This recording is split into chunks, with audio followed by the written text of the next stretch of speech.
Hey, Falcon Zero here. Welcome back to my channel. Now today's video we're gonna be looking at my game of the year this year. Not the Game Awards game of the year this year, my game of the year for this year.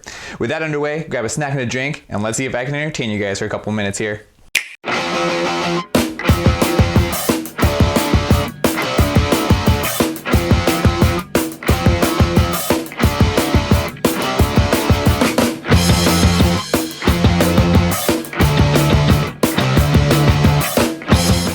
To start things off, I'm only going to be mentioning games that I've actually played this year. So Spider-Man Miles Morales, Ghost of Tsushima, Last of Us Part 2. I haven't played any of those games, so they're not going to be making this list because I don't feel like it's fair if I haven't played those games. I've heard good things about some of those games, and I just don't want to put them in the list because I haven't played them. So how this is going to work, I am selecting a few games that I played throughout the year, and these were my personal favorites. In alphabetical order, we are starting with Animal Crossing New Horizons, Hyrule Warriors Age of Calamity, Paper Mario and the Origami King, Pikmin 3 Deluxe, Super Mario 3D Collection, and Xenoblade Chronicles X. Now, right now, those are just in alphabetical order. Those are not the order that they're going to be in. As I'm going to go through these, I'm going to talk about each game individually, and it's going to be from worst to best. And as the first game on the list, we're going to talk about Paper Mario and the Origami King. And by no means was this a bad game, because all these were contenders for Game of the Year, but this was just my least favorite out of the games that I was picking for Game of the Year. And why was it on the lowest end of the list on this? Well, the battle mechanics get a little repetitive, with only when you're fighting the boss fight is when they kind of switch it up a little bit, which were actually nice changes when they did that. But for the overall game, it was pretty repetitive when we were going through every one of the fights, and I was getting a little bored throughout the end. But what is amazing in this game is the dialogue. The dialogue was fantastic. It was hilarious. I was laughing throughout it the entire time. That really, I thought, was the highlight of this game, and it really made this game very enjoyable.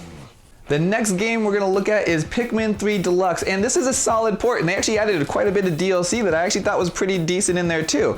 There were times when I was playing the game where I thought it is just better on the Wii U gamepad as you were controlling the three captains, but once you get used to it with the Switch Pro controller, it did work nicely, but I do think it just worked a little bit nicer on the Wii U gamepad there. But it's a Pikmin game. It's a solid Pikmin game. It's a great Pikmin game. It just couldn't get higher on the list.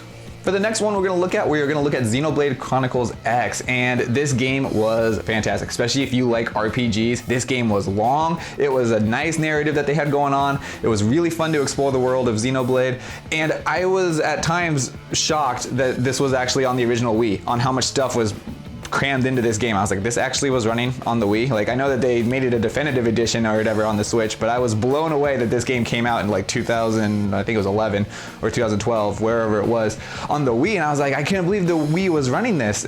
That just blew my mind, and I had never played this game before, the Switch version on this, and I was like, wow, this game was fantastic. Now I only could imagine what it would have been like back then. But the customization that you get to use with all your characters and the weapons that you have in here, it's a really fun game to play. The voice dialogue was awesome. It was all voice acted. It was done so nicely. It really added to the story. I fell in love with it. Xenoblade Chronicles Definitive Edition, great game. And the top three, the three really actually tough choices that I had to make on this list. These ones were a little bit difficult to do, but I'm gonna have to put the number 3 spot for the Super Mario 3D Collection. And a lot of people were saying this was a bare bones, but really I'm looking at the gameplay for this, and look what we got to have in this game. We got Super Mario 64, we got Super Mario Sunshine, Super Mario Galaxy. They were all crammed into one game. It's now on the Switch, it's portable, it's HD, and if you would even go buy these on their respective consoles like the N64, the GameCube, and the Wii, you'd probably spend more than $60 for these games used. So it really was, I thought, like a good deal for this, and it's nice because now it's on the Switch and it's portable and you can take it wherever you want on the go. I had a blast playing Super Mario 3D Collection. All these games are fantastic on here. It's 3-in-1. You can't go wrong with it. And for the top 2 spots that we have going on here, it's getting even tougher, but I'm gonna have to give the number 2 spot to Hyrule Warriors Age of Calamity, as this is the best Warriors game I've ever played. And I do enjoy the Warriors games, but this is by far the best one. I've played the Fire Emblem Warriors game, I've played the Hyrule Warriors game, but the Hyrule Warriors Age of Calamity, this just takes the cake on all Warriors games because it's got the Breath of the Wild story. Well, it's actually a prequel to Breath of the Wild. And it was done so well. They have all the voice actors that they came back in here. And yes, this game can get repetitive at times. It is a hack and slash game on the core gameplay of it, but it was nice. They have you switch a little bit and you get to be the divine beast and cause mayhem and chaos throughout those and just kill loads of enemies, which is really fun. And it kind of shows how powerful these divine beasts really were.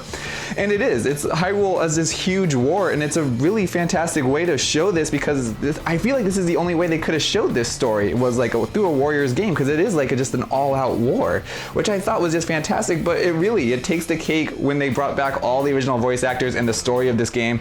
If you haven't already and you've been boycotting this game, go check out Hyrule Warriors Age of Calamity. It's definitely worth it. And if you've been watching since the beginning, you would know from my list in the beginning on the last game here, it has to be Animal Crossing New Horizons is my game of the year this year. But it has something for everyone, I feel like, in this game. If you like collecting and you want to just go collect all the fish and the bugs, you can do that. If you want to terraform your island and make it a completely new island that you came to, you can do that as well. If you want to kick out your villagers and get new ones in, you can do that too. There's really something for everyone in this game. And this game also just really came out at the best time that it could have, because it came out at a time when we had the lockdown and we weren't allowed to go hang out with our friends and go out to these places that we were used to be going to, and we had to stay at home. But when we stayed at home, we could play Animal Crossing and invite our friends over to our islands and they could hang out with us, and we could live in a world where there was no pandemic going on right now, which was a really nice touch. And when you invite your friends over to your island, they like to take out their nets and hit you in the head with it, because that's how you say hello in Animal Crossing. But this was and is my game of the year of 2020, Animal Crossing New Horizons. It was a fantastic game, and it was the best game, I feel like, of 2020. And I would love to know what your game of the year is. What games were you playing this year? What games should I have been playing this year? Let me know in the comments below. And if you like this video, please smash that like button, as it really does help out. Subscribe if you're not already. Hit the notification bell to stay up to date with more videos like this. And as always, everyone of YouTube, show me your moves.